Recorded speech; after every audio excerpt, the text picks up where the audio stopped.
Today I'm going to show you one of the desserts that many people have asked me for is pineapple crumble and how I do it.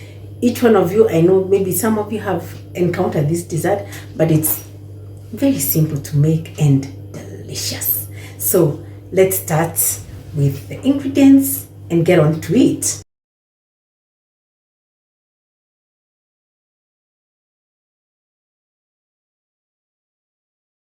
I have got pineapple which I had already chopped before. If you have lots of pineapple, you can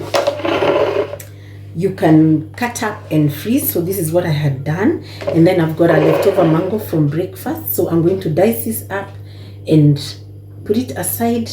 You need about 1 pineapple, which is an average, including the juices. You can see the juices here. Yeah, it is 900 grams. So 1 pineapple is enough for a family of 6 or 7. And then I'm going to cut up this mango. It's an apple mango I'm using, and measure a cup and half of it so that it does not overpower the pineapple. All right, so let's get on with it.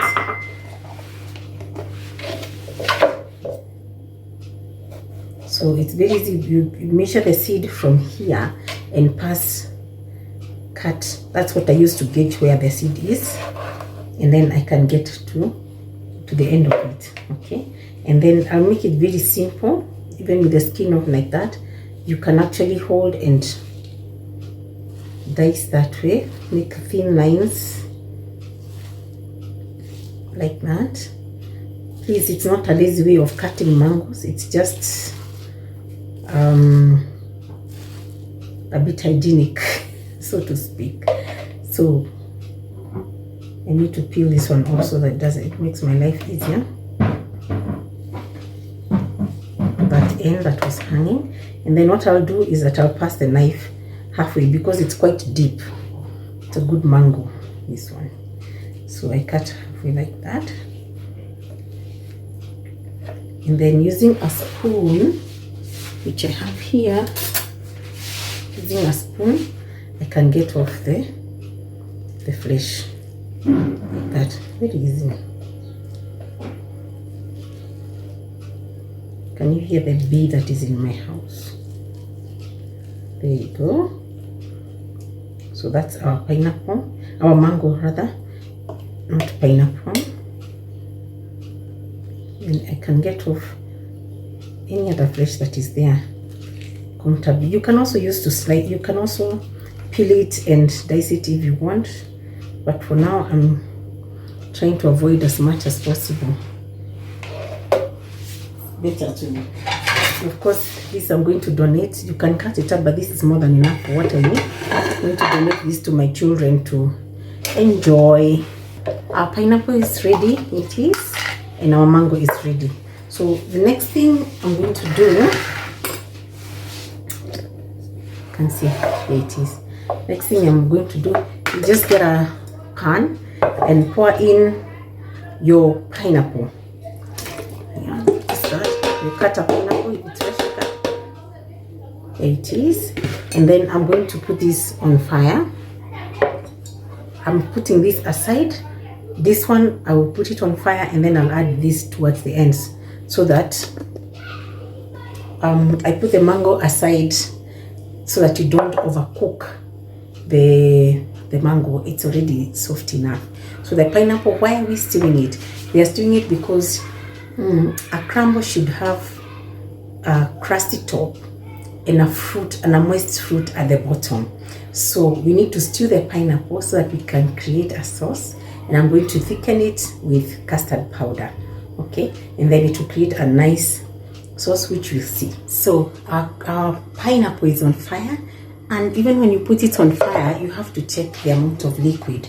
So if you look at this, and I'm tilting the camera now, you have to check the amount of liquid that is there, and you can see the pineapple, the liquid is, way down. So imagine if you're making a nice beef stew and you want the sauce to be balanced. So I'm going to add this.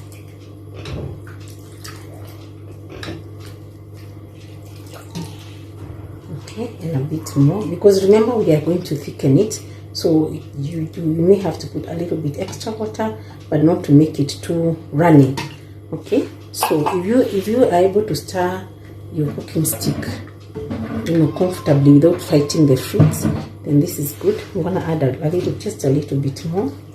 That's enough. So I've done like half a pint of water for this one. Some pineapples are more juicy, so you may have to add, you may not need to put a whole 500 ml of water or a pint. You have to taste the liquid so that you don't put too much sugar and make it too sweet. So you need to have you know, a good balance. So at this point I usually taste, just take a spoon and you take a little bit of water. Imagine it's sweet, but I'm going to add 2 dessert spoons of sugar, just to, you know, not to bring it together. Just 2 dessert spoons of sugar. How about if you're using other fruits like pears or canned pears or plums and all that? You always just adjust, check the sugar, how it is, and then you do. Now for pineapple crumble, it's one of the unique ones that you make a sauce with it, like a sauce stew, because I don't like my crumble dry. Some people just steam the fruit and put the crumble on top, but I like when my crumble is a bit moist, so that it is self-saucing when you're eating it, but you can still actually complement it with an ice cream or a sauce. So when that is stewing, let's go to the crumble. I've got here with me 250 grams of flour, 50 grams of oats. This is more of rolled oats, not the very fine ones. I have got 100 grams of sugar, and I have got 200 grams of margarine.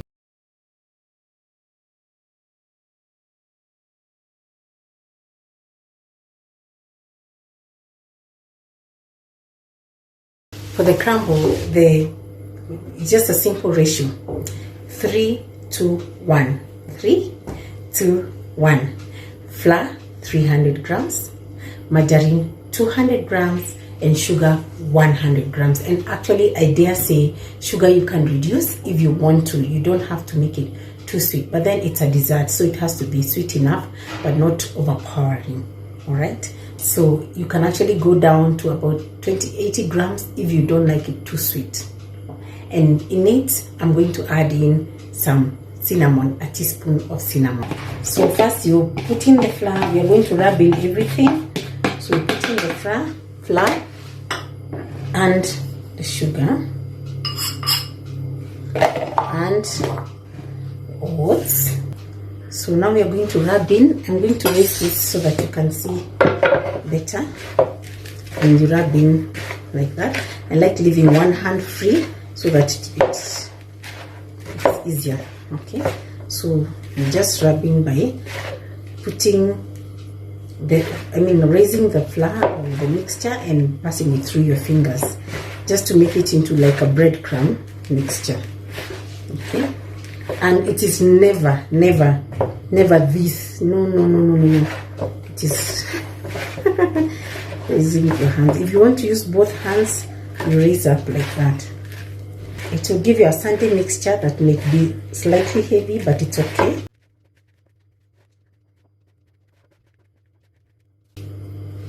And then I'm going to put a bit of flour to just get this one out.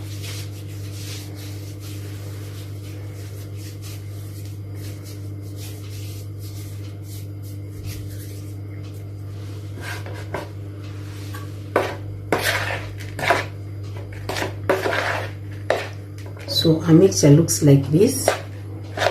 Okay, like heavy sandy, because the crumble has to be a bit chunky, so you're not making like a fine texture sandy mixture. No, it should be a bit slightly chunky so that you can get that rough texture on it. Okay, then this is ready. So now our pineapple is bubbling away and we are going to thicken it. So the minute sorry, so our pineapple is bubbling away. So the minute it starts boiling, like just about to boil, it's perfect time to thicken your sauce. So I have put already, with the remaining 100 ml of water, I put here 2 dessert spoons of custard powder, 2.5, sorry, and I just let it steep in the water so that it is usually it's a bit sticky. You know, it's a bit difficult to get it. See that texture? So, but you cannot thicken when this is not smooth. So let's, with the thickening, you can see it's already starting to bubble. I already have my dish ready here. So we just start, make sure it's well stirred, it doesn't stick at the bottom, and then now we're going to pour and stir as we use the spatula I was using. Yeah, see the bottom has there. So you have to stir as you pour in. Okay, you can see it thickening. You see it thickening.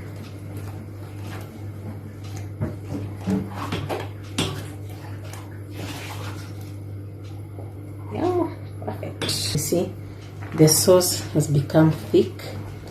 It looks almost like it has reduced, but it has just thickened, and then it becomes a bit translucent. Yeah, the bubbles are forming because it's a pineapple, so it has some acid in it called bromelain, so that's why it's bubbling. We give it like 2 minutes to simmer a little bit, and then it will be ready. Okay, I'll show you.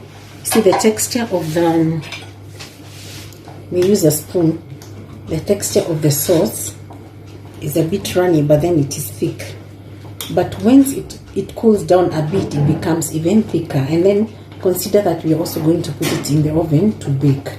So your sauce, you just give it a bit more time.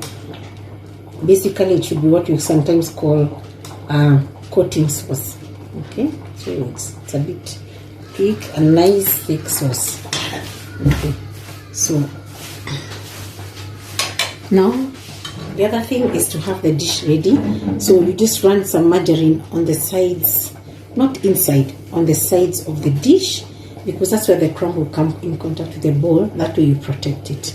So the next stage will be to put this into here and we sprinkle the crumble over. So our crumble is now ready, and then what I'm going to do is I'm going to add in the mango. Just that, and then to make it a little bit more interesting is I'll put in some dried fruits so that it doesn't look all yellow. Okay, it doesn't look all yellow, so we put in some dried fruit. Just I'm going to put in some currants just to board a dessert spoon to make it interesting. See, it doesn't look all, and then pour it in.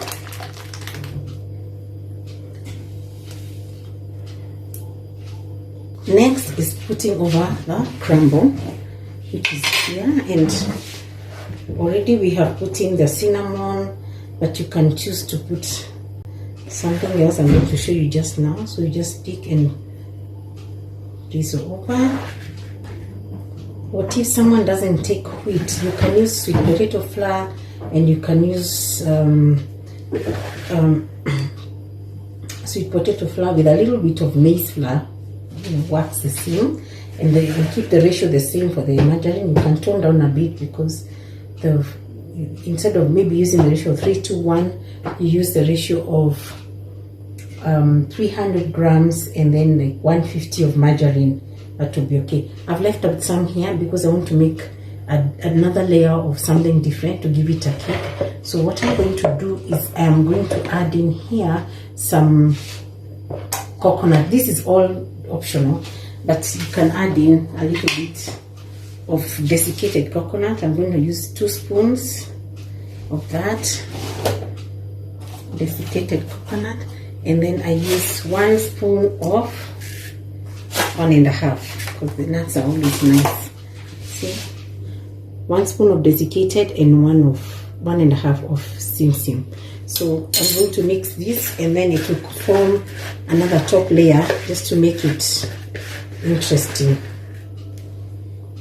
So my kids like when the crust is a big one, is a deep. They like a thick crust of the crumble. And here we go. Then once that is done, you can choose to do a simple pattern on top using a simple pattern on top using a fork. So I like to draw patterns like this. You don't press down, you just like scratching this way, because then the lines are seen. So it's just like passing over, and this is going to be seen. I've just made a lattice pattern, but it's gonna be seen when the crumble comes out. And of course, the next thing is you need to clean off this, otherwise it's going to stick on the side. So you just get a clean off nicely.